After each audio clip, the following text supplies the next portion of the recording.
Hey Virgos, I'm Drea with Abundant Life Divination, and this reading is going to focus all on your self-love and healing. Let's jump right in, and we're going to start by pulling a couple of oracle cards just to see the energy that's surrounding this reading for you. Wow, and you have two that came out. Look at this. The first card that we have is Elevation. You are making the conscious decision to raise your vibration of love. And we also have Evolution. You realize that obstacles are merely lessons on your path to love. So we'll set those here and pull another oracle card. See what else is surrounding this reading for my Virgo collective. What else is happening for my Virgos in their self-love journey? We have flexibility. All right. So Virgos, what it feels like is that you are in a phase of growth, that you have sort of gone through some challenges, it seems like, when it comes to focusing on you, and you have learned some lessons. It almost feels as though, particularly with the flexibility card, that you may have been in a little bit of state of being rigid, right? Just sort of being in that place of things have to be this way. I have to do this. I have to do that. And through these lessons that you've been learning, you may have started, or if you haven't gotten to this point yet, you may be starting to realize that these challenges that you have been facing are lessons, right? With the Evolution card, that maybe you're learning to be a little bit more flexible, that maybe you're going with the flow instead of trying to hold on so tightly to things. You might be in a place of just saying, you know what, I'm just going to ride this wave. I'm going to see what happens. Let's just go with the flow for a little bit and see how things shake out. But with the Elevation card, you are definitely moving to the next level in your life when it comes to how you view yourself, how you treat yourself. I don't want to say that you're lowering your expectations for you, but I think you're getting to the place where you understand that there are more possibilities than you might have thought existed before. And allowing yourself some grace and space to explore is going to be a good thing for you. So maybe a sense of almost not holding yourself back anymore and just seeing all of what life has to offer. So let's get into some tarot, and we're going to start first by taking a peek at how you see yourself. We have the 10 of Cups in reverse. Virgos, it's not necessarily the best self-image that you can have for yourself. The 10 of Cups, when it's upright, is sort of the pinnacle of happiness, of emotional fulfillment. And so I think right now there's a sense of something that's lacking in your life. Like you're not super content. There's not a ton of happiness there for you. We also have that clarified by the Three of Wands and the Five of Chalices in reverse. Now, the Three of Wands is all about waiting for your ships to come in, waiting for something to happen. And the Five of Cups is not having any regrets. So I almost feel like these two cards combined has been a very sort of, tempered, I don't want to do anything too drastic. I don't want to do anything too crazy. Again, there's that sense of holding back because you don't want to have any regrets. You don't want to make any mistakes. But it feels like what you're doing is stifling yourself. You're holding yourself back from truly enjoying life. And that doesn't seem like a particularly pleasant way to live. Now, why is it for my Virgos that you're having challenges prioritizing your own needs? We have the High Priestess in reverse. So the High Priestess is the card of knowing. It's very intuitive. And it almost feels as though For some of my Virgos out there, you don't trust yourself. You don't necessarily trust yourself to make the right choices. It's almost as if you second guess yourself into not doing anything, just sort of sitting and waiting for something to happen because you're too scared to move. What do they call it? Analysis paralysis. So, you're not prioritizing yourself. It's almost as if you are kind of standing off to the side and watching your own life. You're not necessarily engaged. We have the Knave of Wands, which is the Page of Wands in traditional tarot.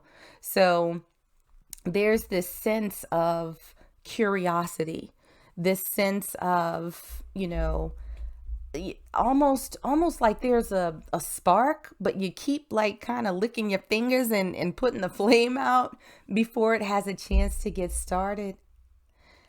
And so, it's just, there's so much hesitation in this reading, Virgos. It's like, when did you become afraid to live, to explore, to experience everything? Because you deserve it. You deserve everything. Now, how you can show yourself that you're worthy? We have the Ten of Wands in reverse.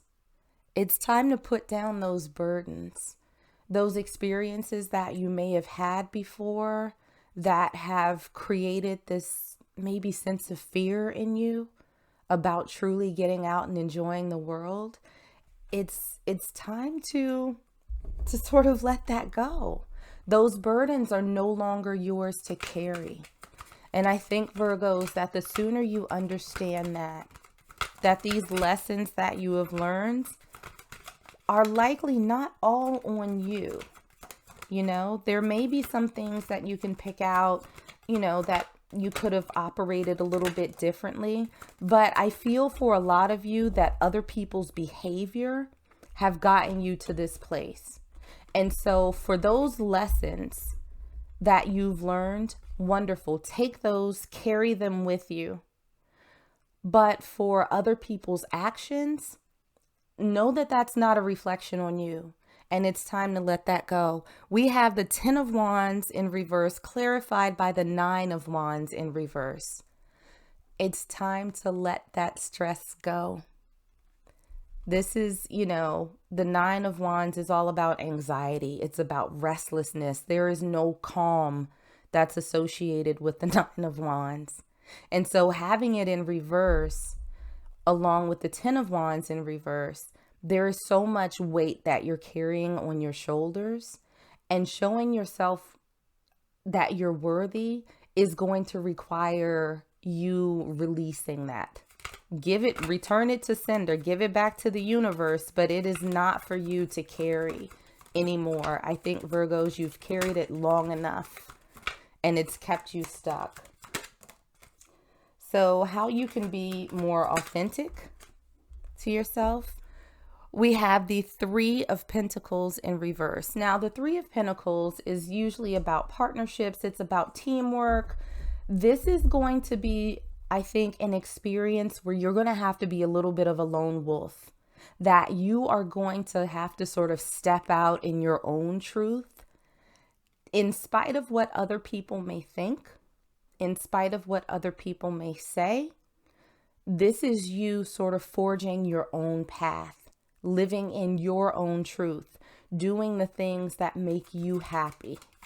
So I feel like you're going to have to let go of the need for approval from other people to live your life. Because I think that, again, other people's opinions and other people's behaviors got you in this place of being stuck. And so now it's time, I think, to sort of release those expectations. We have the Five of Pentacles.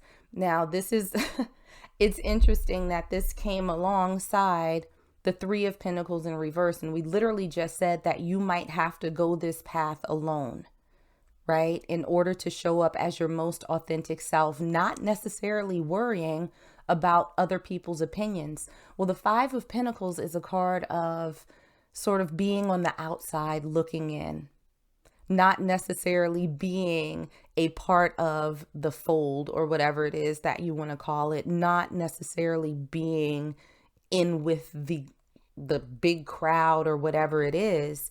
So you showing up authentically is going to require you stepping out on your own, in your own power, on your own strength, and not particularly giving a flying fuck about what other people think about it. Now, something you need to let go of, I think, Virgo, and this is interesting, we have the Two of Pentacles, which typically is about balance, right? Juggling two things, finding that sort of equilibrium. It feels as though you're going to have to become more comfortable with being uncomfortable. You have tried so hard to like sort of toe this line where you don't shake things up, you don't sort of step out of line with anyone, where you're sort of restricting yourself. And I feel like what you have to let go of is that sense of always being in control and always having that balance. It's okay to stumble your way through the dark a little bit, I think, Virgos, until you find your footing on the other side. I'm not saying to go out and be reckless and just, throw all caution to the wind and whatnot, but there's going to be a little bit of discomfort here. And I think that you're going to have to move a little faster than what it is you've been doing with the Knave of Swords. So, this is sort of the Watcher card, I guess you can put it. So being observant, you're sort of standing on the sidelines watching. Remember, we talked about sort of watching the movie that is your life and you standing on the sidelines. Well, this is something that you need to let go of. Get in there, Virgo. Get in there. Be comfortable with being uncomfortable and let go of being passive in your own life, because there's a lot that's waiting for you. You just have to sort of be flexible with it, right? Going back to the flexibility card. Now, something that you need to acknowledge is the King of Swords. I think, Virgo, you've also lost a little bit of your voice. And I think for the sake of being nice to people, for the sake of not, again, shaking things up. But with this card, something that you need to acknowledge is that it's okay to lay that smack down sometimes on people who are overtly disrespectful, on people who are just unkind. The King of Swords is a very cutting, very firm, very unapologetic energy. That's how they live in their truth. They do them and everybody else be damned. So it feels as though there's going to have to be some sort of embracing of that King of Swords energy, being ruthless and cutting people out who are not aligned with you. And that doesn't mean you can't say hello. That doesn't mean that you can't, be polite when you see them, but understand their role in your life. We also have the Two of Swords. This is a decision. This is a decision that has to be made. It's a crossroads card. So are you going to choose to do that? That's something that you have to figure out. You have to acknowledge that what your life looks like going forward is going to be entirely up to you. Nobody else can make that decision. But I feel for a lot of Virgos, given the energy that you're in right now and the impact that other people have had on you over time, that you are ultimately going to choose to start using your voice, to start exploring the world again, to start taking those lessons that you've learned to elevate your life to the next level. This is your period of growth. Now, what Spirit has to say to you is a Seven of Pentacles. This is all about planting seeds, nurturing them, watching them grow, so that ultimately you will be able to reap that harvest that comes from all of the work that you've put in. So my Virgos out there, this is your seed planting season. And look, we have it clarified by the Seven of Cups, the card of options, the card of choices. You're going to be sprinkling these seeds everywhere, living in your truth, standing on your own. And I think that you are going to be absolutely amazed at the doors that open up for you and the possibilities that start presenting themselves to you. So the world is waiting, Virgo. It's waiting for you to make this choice to move through life a little bit differently. So I'm going to leave it there. I hope it was helpful, and I'll see you next time.